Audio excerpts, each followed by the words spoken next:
Mau edukasi emas buat mama-mama yang baru aja mau investasi ke emas. Gini loh, sekarang kan harga emas itu kan udah naik ya, harganya sekitar 2.400.000.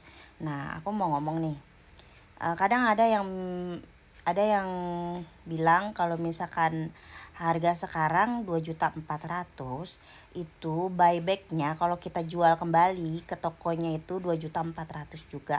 Itu enggak ya guys. Jadi kalau misalkan harga sekarang 2.400.000, nanti kalau misalkan kita jual ke tokonya lagi, kita bisa dapetin 2 juta, 2.200.000 misalkan gitu. Misalkan gini, uh, kamu beli emas uh, kamu beli emas sekitar 5 tahun yang lalu seharga 800.000. Nah, sekarang harga emas ini naik kan menjadi 2.400.000. Terus kamu berpikir mau jual emas lagi ke toko emas itu kamu mendapatkan 2.400.000, sementara harga pasarannya itu 2.400.000. Itu enggak ya, guys?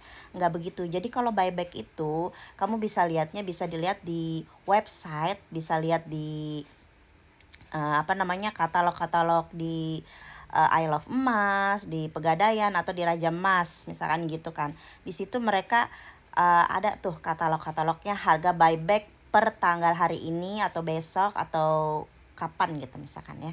Jadi misalkan kalau misalkan sekarang harganya 2.400.000 harga pasaran, kita belinya. Nah, maka kalau kita mau jual kembalinya bisa jadi harganya 2.200.000. Jadi perbedaannya tuh turun 200.000 dari harga pasaran. Misalkan turun 100 atau 200.000 tergantung dari website Antam atau enggak dari katalog-katalog I Love Emas atau Raja Emas kayak gitu-gitu guys.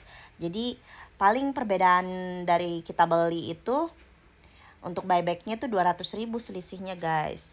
Jadi jangan mau ditipu juga ya sama toko emas ya. Oh ya, kalau misalkan kita juga mau beli emas guys di toko emas, misalkan kita nih beli di toko emas 800.000 per gram 5 tahun yang lalu. Terus toko emas bilang seharga surat.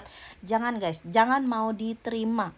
Kamu ambil aja emas kamu dan kamu jual di outlet-outlet atau di toko emas yang terpercaya.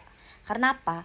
Karena emas itu naik setiap tahunnya, nggak mungkin di harga surat. Kalau di harga surat mereka itu bohong gitu. Jadi kita harus lebih cerdas lagi. Misalkan harga suratnya harga 800.000, sementara harga buyback sekarang 2.200.000. Ya kamu harus cari toko yang benar-benar mau nerima emas kamu seharga itu. Karena apa? Kita kan ke emas itu kan investasi ya, investasi untuk jangka panjang, bukan harga surat. Toko emasnya untung kitanya rugi nggak, ya jangan mau dong digituin. Kadang-kadang kita kan pasrah, oh ya gue nabungnya kan 800.000, ya udah gue dapat 800.000 aja bersyukur. Buat apa kamu nabung di emas misalkan kayak gitu kan, kalau emang kamu pasrah misalkan. Karena kan kalau emas itu kan untuk investasi ya. Emas itu investasinya untuk melindungi kekayaan kita, ya walaupun kita nggak kaya-kaya amat ya, untuk melindungi kekayaan kita dari inflasi, dari keuangan untuk jangka panjang guys. Jadi kita tuh harus cerdas, jangan mau dibohongin sama toko emas. Kalau misalkan harganya harga surat tuh, bohong banget guys, jangan mau pasrah. Ya udah, kalau misalkan dia mau jual di toko misalkan kamu jual di toko emas dengan harga surat, kamu bisa jual di tempat outlet-outlet yang terpercaya atau enggak toko-toko emas yang mau membeli harga emas kamu sesuai dengan buyback sekarang.